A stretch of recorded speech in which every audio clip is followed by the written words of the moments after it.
So hello, what's up madlang JBS Entertainment yan.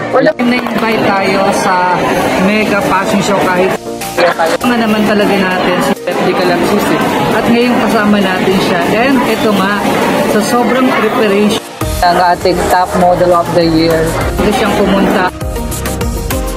Kaya hindi ko muna ikikwento at bahala na siya magkwento. And watch this and please like, subscribe to JBS Entertainment.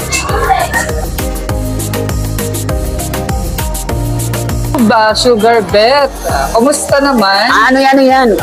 Huwag ko kasapin. Kumusta naman yung pagpa-perform mo sa Mega Fashion Show? Hi guys! Tawag nito, wala akong tulog, wala akong busy. So wala akong tulog, maaga yung ko, umagang call time, maaga ako nag-prepare 9 PM, 9 AM pala nag-prepare na ako kasi traffic, kapunta dito. Ngayon, as 12 kasi call time, di sa Skydome. Ngayon, sobre, ang dami kong pinagandaan ko talaga yung performance ko, ganyan. Tapos, ang lungkot kasi ilagay ko sa pinakadulo tapos anong oras na, tapos ang dami pang kumbaga pa ako yung pinali na performer. Oh my God, tapos sabi ko lang na nalungkot naman ako, kumbaga parang kung sa Vice Ganda siguro yun, baka abangan ng mga tao. Diyos ko, naloka ako, pero nagtawa naman ko sa sarili ko, pero gutom na ako, di ko na kaya. Kumbaga alas 12, Miss Sugar, alas 12 yung call time nyo para sa Mega Fashion Show dito sa Skydome, SM North, right? Ayun. And then, na-adjust yung sala mo hanggang napunta ka sa dulo at hindi mo na nahintay. Hindi ko naantay, kaya umalis ako, umuwi na ako. Pero masaya naman siya, masaya. Pero, ayun, kinuha ko na yung award ko. Ayan. Pakita natin yung award ni Miss Sugar. Ayan, kinuha ko na yung award ko. Ayan. Ayan. So, ako yung fairness, maganda na yung trophy namin. Mamahalin na siya from Netherlands. Yan, deserve na Netherlands na ang award ko from Netherlands. So, yun po ang aking trophy at saka award net. Pero thank you so much po sa Philippine Fashion Trend. Hindi naman ako nakarampa pero masaya naman ako kasi kumbaga kinilala niya ako isa sa mga nabigyan ako ng award kasi di ba nagpe-pay pa pero ako for the sponsor. Thank you so much Sir Miller at saka Sir Christopher for giving this award. Hindi ako nakarampa, nalungkot ako kasi yung chicken ko, tinan mo yung manok ko guys. Ayan. So anong masasabi mo doon sa mga taong naghintay kanina sa performance mo at hanggang ngayon nag-aabang pa sila? Nalungkot sila.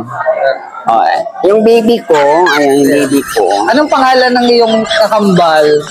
Pangalan nito is si Cordapia. Si Cordapia. Maulit ko lang ang tanong, ano masasabi mo sa mga taong naghintay talaga, tinabang kanina? Talaga naman daming nagpa-feature sa'yo before ka umalis. Actually, marami talagang nakabang kasi tawag nito, yung performance ko, alam kasi nila na isasama ako sa mga performer doon, marami nag-abang, nalungkot naman sila kasi tawag nito, hindi ako nakapag-perform, pero ganun talaga, ganun talaga. Huwag natin pilitin yung sarili natin kasi mamaya mag-perform ako doon tapos may matay ako sa gitna. Sayang naman. 8 minutes yata yung performance ko na gawin doon tapos yung sikmura ko kumukulot.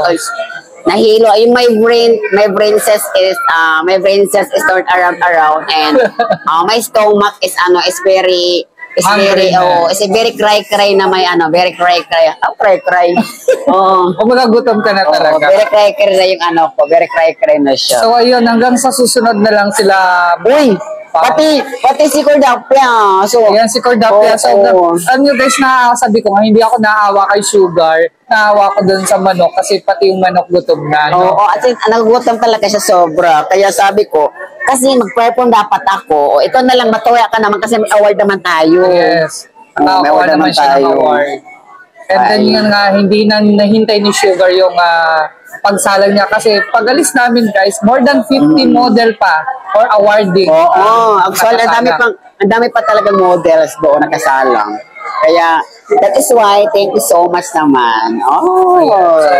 So ito na nga guys, kasi nababotan kami. Oh my God. Ay, nagutom kami. Ayan, salamat sa sponsor ng ano yan. Uy, at saka mabait kanina. Tingnan sa mga taga-Davao. Nagbigay sila ng 500. Oh, nagbigay sila ng cash from Davao. Yan. Thank you so much. Shout out sa inyo. Wait, nabigay ka ng pagkain. Diyan ka lang. So, ayun guys. Saan ba mapapanood si Sugar as at the meantime sa kanyang mga show? Manood kayo guys. Ayun po guys. Every Friday. Ayan po, nasa radyo po ako guys. Ayan, i-try nyo lang po. DCMA. Ayan, teleradyo po siya. Radio station. Mapakinggan sa mapanood sa TV. Cable Link Channel 5. DCMA teleradyo. Radio station. 1530. 10:30 and of course, live din to napapanood sa Facebook, right? Live sa Facebook at sa Facebook at sa YouTube. Ayan. So yan muna guys, this time ikat muna natin ating personal interview or initial interview para kay Sugar Beth dahil kakain muna siya, sobrang hindi pa talaga siya kumakain. Ayan, God bless sa inyo and i-follow nyo siya o i-subscribe ang kanyang channel and of course ang kanyang Facebook, Sugar Beth de Calatsusi. And of course, marami pa tayong pag-uusapan dito po sa ating kabanata. Thank you so much. Magbabay ka sa iyong mga followers. Hi! Follow niyo po ko sa aking Facebook. Ayan, Sugar Beth. Ayan, SHI! UTOOGER. Sugar Beth. Mga aking Facebook. Ayan. Thank you so much. Thank you so much. We love you and God bless.